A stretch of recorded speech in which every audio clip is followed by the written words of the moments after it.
भरत जी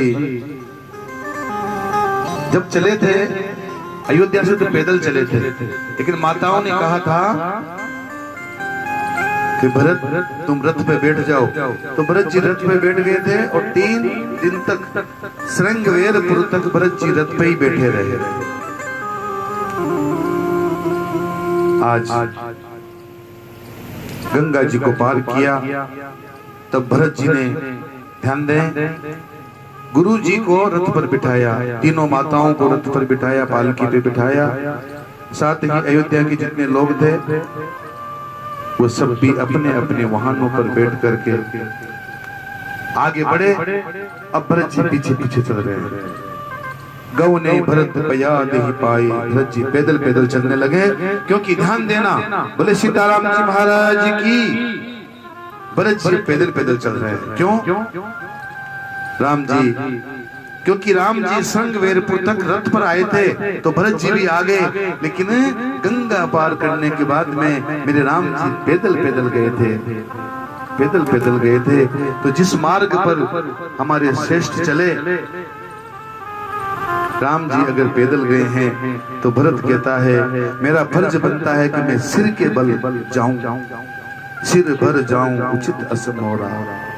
मेरे लिए तो यही उचित है कि मैं सिर के बल चलकर जाऊं, क्योंकि पैदल पैदल भी चलना मेरे लिए अपराध है, क्योंकि इस रास्ते से मेरे राम जी और मेरी माँ चल करके गई है। मेरे लिए तो ये भी अनुचित है। तीर्थराज प्रयाग पहुंचे।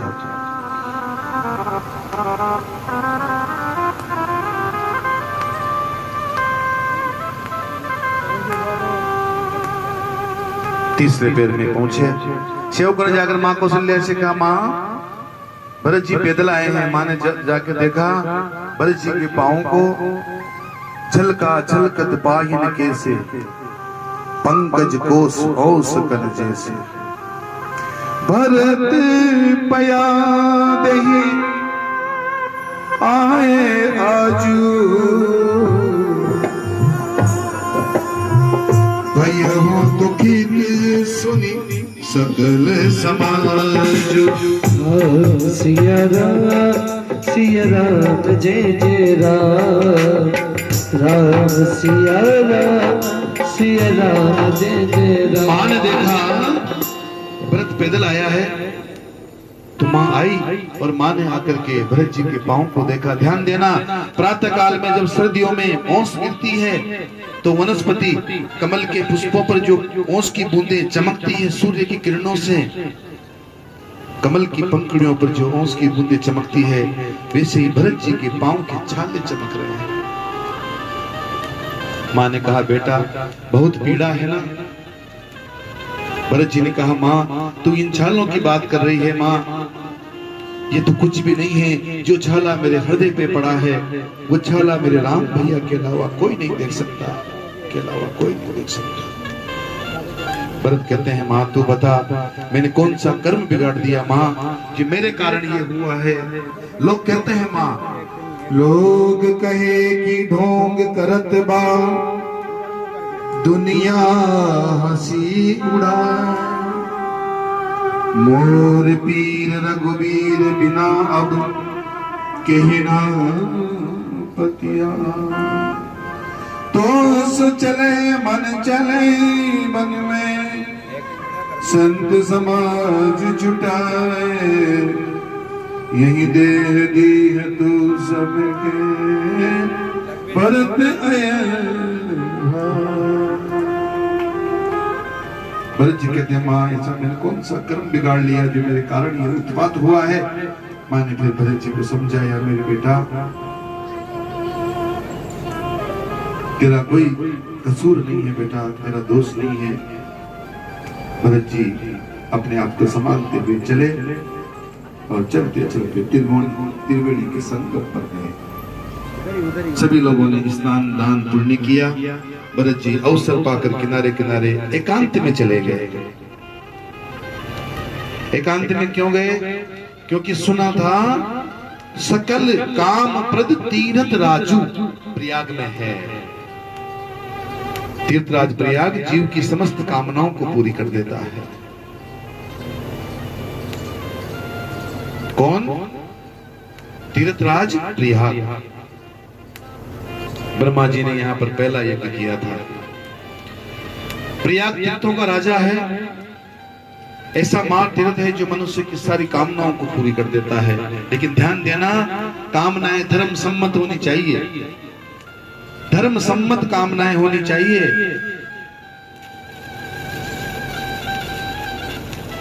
ना के सब पवित्र हो जाए,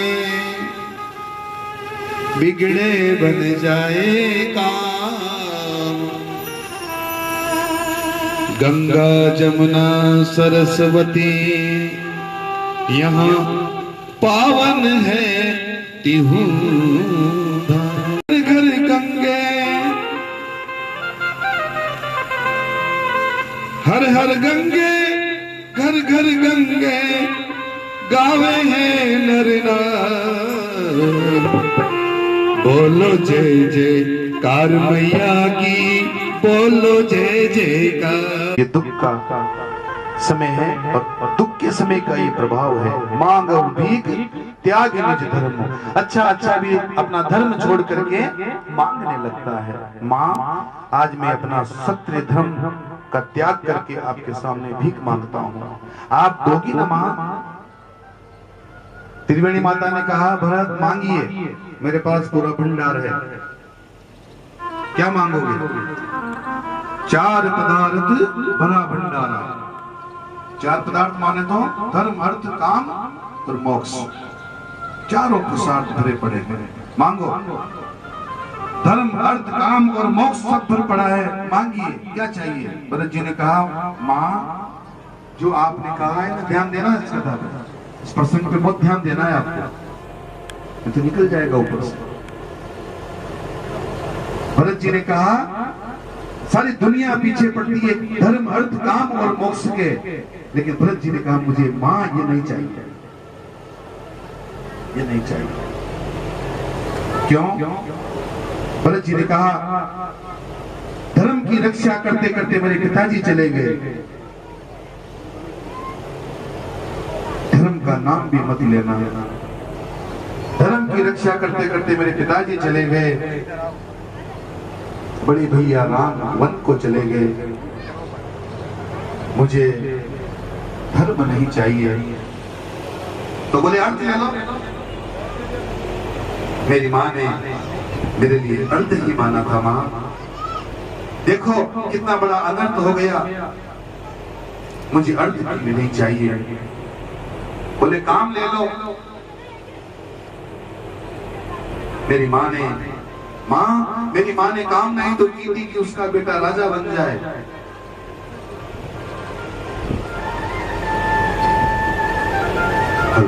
मेरी माँ ने काम नहीं तो की थी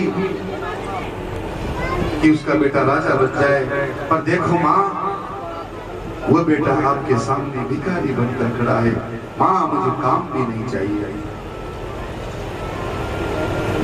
धर्म अर्थ न काम रुचि गति न चहु निर्वाण। आपका भंडार धर्म अर्थ काम और मोक्ष से भरा है, पर मुझे माँ इसमें से कुछ भी नहीं चाहिए। मैं अयोध्या में इन चारों फलों के दुष्परिणाम देख चुका हूँ। केकई के अर्थ में अनर्थ, महाराज दशरथ के धर्म में अधर्म, सत्य में असत्य, काम में मृत्यु और मोक्ष में मोह।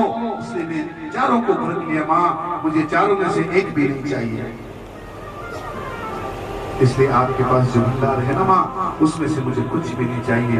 अब त्रिवेणी माता तो सोच में पड़ गई कि बोले अर्थ भी नहीं चाहिए, धर्म भी नहीं चाहिए, काम भी नहीं चाहिए, मोक्ष भी नहीं चाहिए, तो इसको दूंगी क्या? वचन तो दिया है। भरत जी बोले, माँ देना है तो मुझे एक आशीर्वाद दीजिए। बोले, क्या? जन्म जन्म रति राम पद ये वरदान। जब जब मैं जन्म लूं माँ, राम जी के चरणों में मेरा प्रेम बढ़ता रहे, इसके अलावा मुझे कुछ नहीं चाहिए, कुछ नहीं चाहिए, कुछ नहीं चाहिए। आपकी कृपा से श्री सीताराम जी के चरणों में मेरा प्रेम दिन रात बढ़ता रहे। ध्यान देना, सर झुकाना अच्छी बात है, प्रणाम सबको करना चाहिए, लेकिन नाता एक से जोड़ के रखना चाहिए। समझ रहे हो ना? आप राम जी को इष्ट मानते हो और कृष्ण जी के मंदिर में चले जाओ ना, तो कृष्ण जी से कुछ मत कहो, केवल इतना ही कहो कि हे प्रभु बांके बिहारी, आप ऐसी कृपा करो जो मेरे इष्ट है ना राम जी, उनके चरणों में मेरी प्रीति बनी रहे। कभी चले जाओ शिव जी के यहाँ, तो वहां भी यही कहो कि भोले बाबा आप तो ऐसी कृपा करो बस जो मेरे राम जी है ना, उनके चरणों में मेरा ध्यान लगा रहे।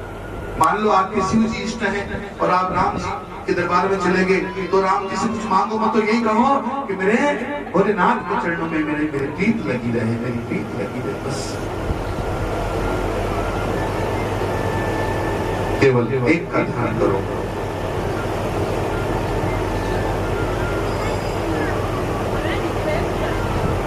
मांगना है तो ऐसा मांगो जो जीवन के बाद भी साथ में जाए। भरत जी क्या मांग रहे हैं? प्रेम। किसके चरणों में? भरत जी के चरणों में। हे राघव आप कृपा करो बस, क्योंकि ध्यान देना, प्रेम को छोड़ करके आप कुछ भी मांगोगे ना तो सब यही रह जाएगा। बुद्धिमान तो वही है जो इस लोक की नहीं उस लोक की तैयारी करे। राम जी ने कहा है कि जो परलोक यहाँ सुख चाहो, जो यहाँ सुख चाहते हैं, जो परलोक में सुख चाहते हैं ना, वो एक निष्ठ होकर मेरी भक्ति करे।